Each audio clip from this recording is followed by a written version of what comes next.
everyone, welcome to the first episode of Inspirational Students. The whole purpose of this series is to be inspiration to all engineering students who are currently pursuing their degree. Today we are here with a truly inspirational student, Suresh Choudhary. Suresh earned his Master of Engineering degree from Mechanical Engineering Department at University of South Florida. At USF, he researched energy harvesting systems in Green Lab. Later, he worked as a global supply chain intern in Tesla.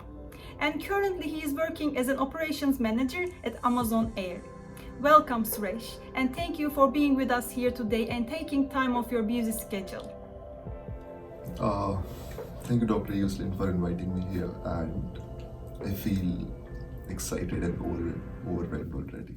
Suresh, can you tell us what inspired you to become an engineer? The thing is, I love repairing, and I love repairing stuff. I love fixing stuff. When I was a kid, I was always engrossed in repairing something, fixing something, opening up old electronics, seeing what is inside, and trying to figure out what it is made up of and how can I close it back. I just enjoyed repairing stuff. So when I grew up, I grew up with this sense that repairing makes me happy, fixing makes me happy. And it was something that I wanted to do on a large scale. And when I had a choice to go for a stream in engineering, the closest was mechanical engineering, where you can learn how to repair stuff, how to fix stuff, because you're learning how to make stuff, how to manufacture stuff. So I think that was a major inspiration. And secondly, when it comes to engineering, I feel there's engineering behind everything. Be it any field, or be it any area or any expertise arena, there is engineering behind everything, which excites a lot of people, which excites me as well. So I think that was a major motivation for taking up engineering as my career. Did you have certain goals in life, like work for a certain company?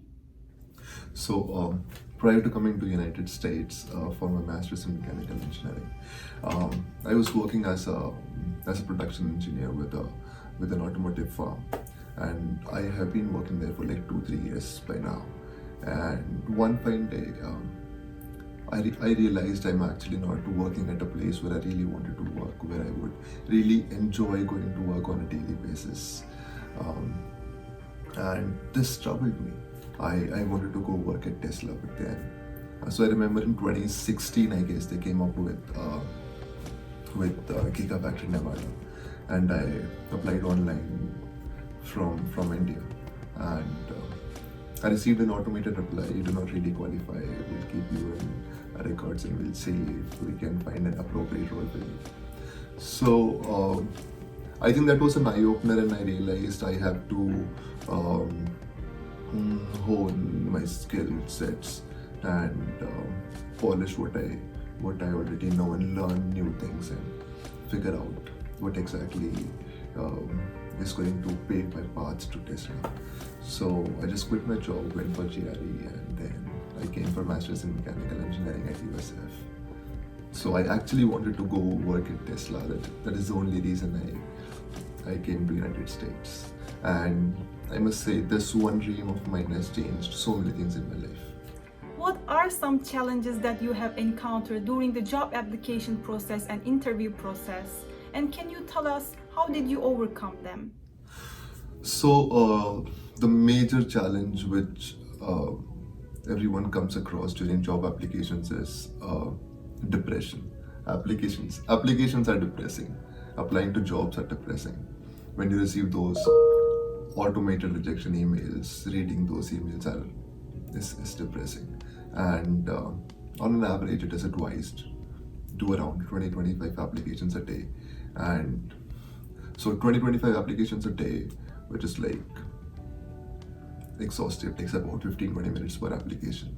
And then next week it is like, or it starts on the weekends. We found someone else, or you do not fit for the role, or we'll keep you in our records. So it is depressing. So that was a major challenge, and I'm glad I was staying with my friends. which helped me overcome this issue. Whenever I received a rejection, I used to go discuss with my roommates, with my friends. I would say, "Oh, I applied in this company, I got rejected," and they were like, "So it's fair, right? You did not qualify. You need to learn more and be more qualified for this kind of role." So that made me happy. Um, the second thing I followed was applying to roles and companies where I'm actually interested. I I did not go for applying to anything that I found on the internet, anything that was available. I went for a company which would actually make me feel like I want to work for them, for the roles that I actually want to. I want to go and play on a daily basis, because you spend like almost 40% of your life at work. So I think it has to be interesting and it has to make you happy. So that this was my strategy to find that particular role, to that particular company where the mission aligns with your mission, with your interest, with your goals and expertise. And most important is a place where you have tremendous learning opportunity, because this is going to be a game changer for you in your career. What would be your advice to students who are currently looking for a job, especially in these difficult times? Um, So I would say this is what I did. So I used to proofread my resume on a daily basis and extensively on a weekly basis. What I did was I used to see the roles, the requirements, and compare it with my resume. And after like 3-4 weeks, I realized I do have all the skills required for the roles I'm interested in, but then it is not framed properly. So I made 3 different versions of my resume where these 3 different versions were aligned with 3 different roles, or different groups of roles. And I also studied, like say in automotive companies, or say in e-commerce companies, or say in software companies, what kind of job postings they have and how do they ask for the requirements. Usually they have a set framework where they'll give you certain qualities that they require, certain experiences that they require. And I actually analyzed all that data and made 3 versions of the resume with all the keywords that were like specific for the companies of those types, specific for the roles that I was interested in. And this is how the ATS system will pick your resume from the pool actually. So I would say this is something that is very important for you to make a resume that is going to be the most attractive one for the ATS. That is going to be a match for the ATS system. Now the second thing I did was I applied only for the roles which I was interested in. I know these are difficult times, and securing a job is more important than right now going for something that you actually want. But then think it for a second. It actually makes a difference. Say you get a job, a random job that you did not really want, and you start doing it. But then where do you go for something that you really want when you're stuck with this job? So things actually keep worsening. So it is better to find something that you actually want. Like I did not apply in so many companies on so many roles where I did not find like this job is going to satisfy me. This job is going to teach me something. I did not apply for those roles. Also, one more thing: whenever you find a company, this is what I feel, and their job application is tedious enough. It is asking you all sorts of information and all sorts of behavioral questions right there in the application. Um, it's a simple no for me. I usually do not. I usually close those applications. I do not go for those applications, because what I think is when a company is focusing upon hiring properly, they have a good system and good working environment. Like look at those applications which take forever to fill in, and they ask you all information. There's this company, they were like, what is your SSN? I do not really want to share my SSN with you. So they do not really bother about the qualifications or the candidates. They just want to have a lot of information gathered with them. So I did not do those applications. So the best thing is go for something that you really want. Secondly, work on your resume on a weekly basis at least. Third thing is do as many mock interviews with your roommates, with your professors, with your family. Try to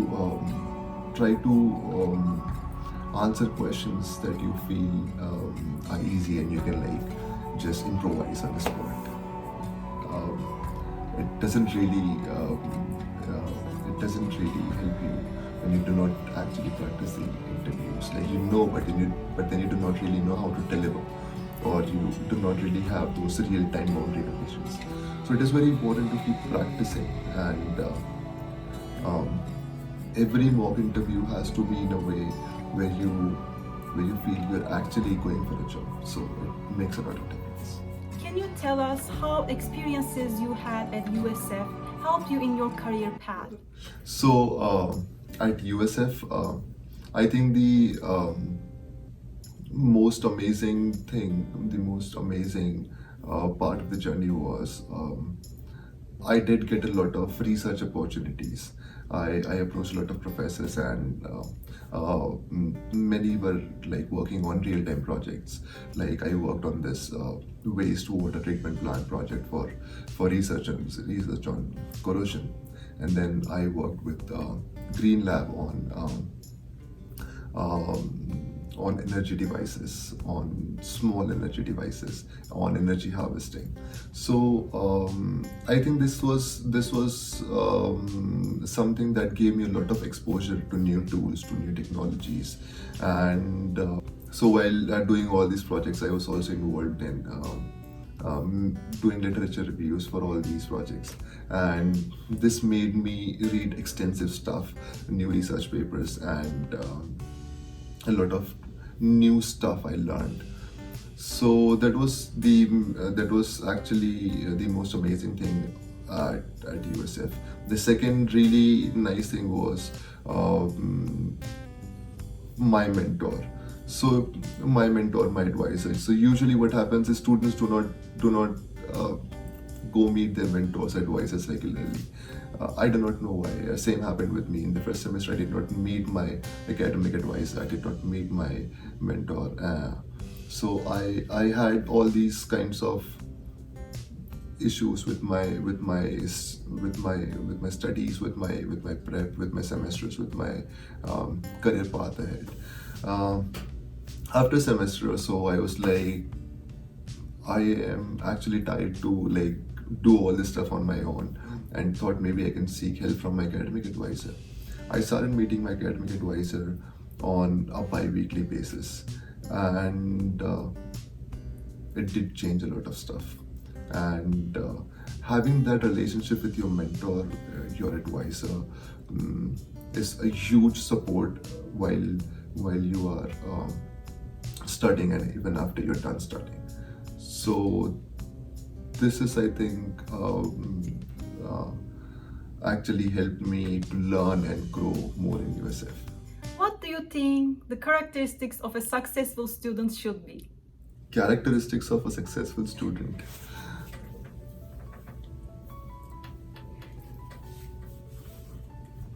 I think as long as you are a student, you are a successful student.